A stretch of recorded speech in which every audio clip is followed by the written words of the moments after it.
Are One Piece characters faster than light, or are the One Piece fans overhyping the speed of their favorite anime? Like the title suggests, today we're going to be deciphering just how fast One Piece characters are. Now, speed in One Piece is so contentious, and if you've seen any of my other videos, you know I love doing versus battles. And when I get to the part of scaling One Piece characters' speed, it always becomes complicated and gives me a headache. I feel like I always need to repeat myself, so this is going to be pretty much a reference video where I can direct anyone to go to get my full thoughts on this controversial topic. To start this topic off, I'll go over why One Piece speed scaling is so crazy and absurd, and towards the end, I'll go over why that speed can cause problems. Anyway, enough of me rambling, let's begin. The main reason people think One Piece characters are faster than light all revolves around a few specific feats. The main ones are back on Thriller Bark, where Kuma states he can not only move at but fire attacks off at the speed of light, as well as Admiral Kizaru literally being made out of light. Ichiji can fire off lasers and move ahead of those lasers, and his brother Niji literally has a technique called Light Speed Sword. Now, there are a couple of smaller ones as well. Foxy's Slow Beam is said to be made out of photons, and Luffy mistook Hancock's Love Beam as that very same Slow Beam, meaning these have potential light speed scaling. Now, lasers that the Pacifista can fire off are often taken for light speed as well, not only because they're actually Kizaru's lasers, but because lasers in fiction are often thought of as light. And speaking of lasers, King's Tempuradon technique, Zoro remarks as firing like a laser and that it's almost impossible to block, suggesting some potential light speed scaling for that deadly attack as well. Now, I know what all you guys are going to say back. Jack, these weren't actually light speed feats, and here's why. And you're right. Like everything, there are arguments against these feats, and I'm going to go over them right now. And then, to keep it interesting, I'll go over counter-arguments to those arguments. Now, Kuma's feat can just be written off with Kuma exaggerating that his abilities aren't actually light speed but just incredibly fast. Some people even argue that he was just lying. Now, one, he doesn't really have a need to lie to the Straw Hats. We all know that Kuma isn't actually some merciless tyrant. Lying serves no benefit. However, perhaps he's just using hyperbole and he isn't actually that fast. Now, this becomes a problem because us as an audience, we're generally supposed to take characters at their word, especially in cases where the character is explaining the mechanics of their power.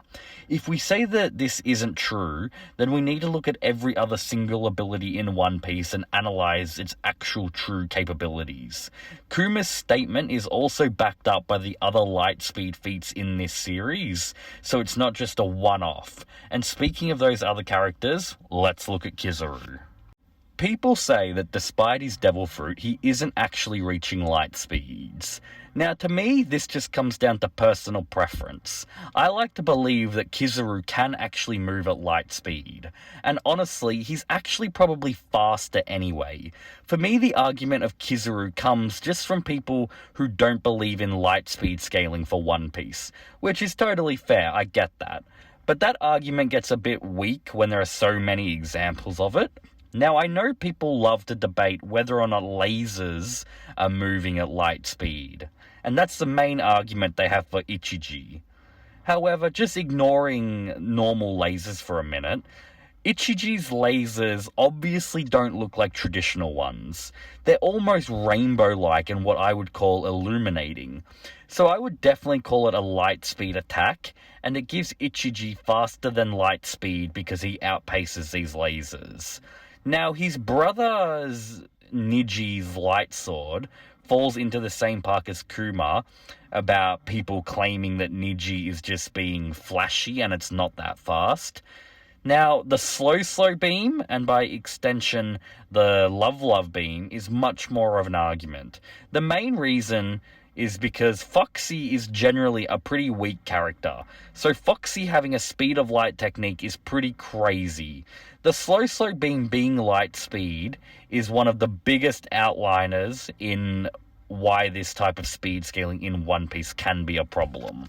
And it all comes down to narrative and the slight realism that us as the audience have while watching shows like One Piece. Because it means any character stronger than Foxy would most likely be having to scale above light. Because logically, you'd be needing to be capable of moving past light to be able to dodge his Nora beams, which in this argument are said to be light. And that would mean that all of CP9 are at least light speed, and most of the Straw Hats that were contending with them would be light speed as well. And when Luffy goes second gear fighting Lucci, he would be 5 to 10 times the speed of light. Because thanks to the Doroki system, we know that in gear second, Luffy gains at least a 5 times multiplier. If you agree with the logic that Lucci's Zoan transformation is a ×2 multiplier, then that actually scales Luffy to more of a ×10, his base, therefore making him 10 times the speed of light. The scary thing is that even if you discard the Foxy scaling, Luffy in the very next arc proves to be at least light speed in his base, because a very fatigued Zoro was showing light speed feats by dodging Kuma's paw cannons, and Luffy is relative to Zoro, so depending on how much of a power increase you think an arc gave Luffy, then just from that Kuma scaling, you could potentially say that in Enies Lobby, Luffy was scaling to light anyway. And this brings me to a good point that actually defends why light speed scaling and above is actually probably true for One Piece. And that's because of all the continual mentions of it. It gets mentioned in Long Ring Longland, and then 3 arcs later, it gets brought up again. And then literally the arc right after that, the man made of light himself appears. If you want to say Hancock's Love Beam is also light speed, then it gets implied again in the next arc. Then we have Impel Down and Marineford, and then we go to return to Subabodi, where Luffy calls light slow. So we see it is mentioned time and time again, all throughout the story.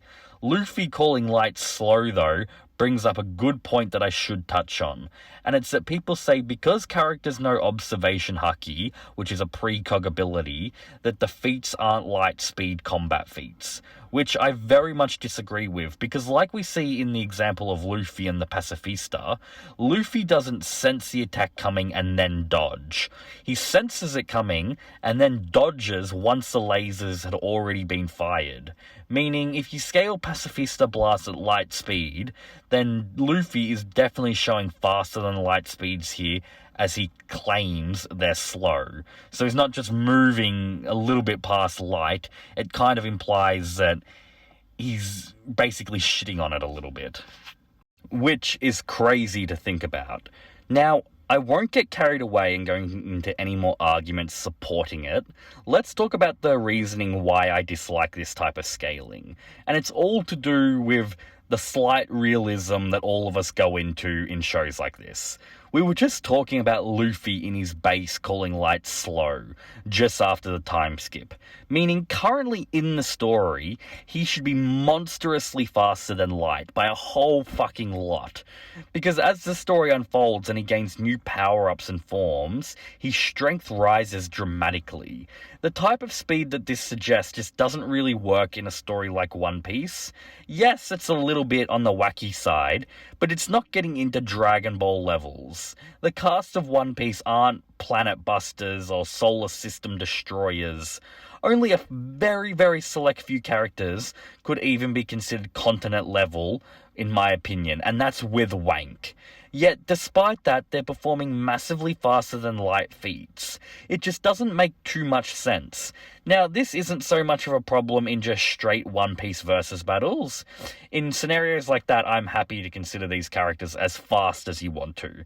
But it makes things very hard and contentious for crossover battles, in my opinion. I try to find some type of middle ground usually. I try to scale the fastest characters in One Piece to light speed and just a little bit over light speed. I often give them the benefit of the doubt and say they're usually faster than other characters in fiction they're fighting against. Because if I didn't do that, crossover battles just wouldn't be fun at all, and it would just be instant blitzes for the One Piece cast. I feel like it's impossible for me to talk on this subject without sounding like a hypocrite, because I want to follow the scaling that we get presented with, but I also have my own flair of realism, and I just can't justify everything to myself, if you kind of know what I'm talking about. I know this video has been a little bit all over the place. It was meant to start off as more of a straight analytical video, but turned into me going off on more of a little rant. Anyway, let me know down in the comments what you thought about this video. If you did enjoy, then please make sure to like and subscribe. I've been Jack Cypher. Cypher out.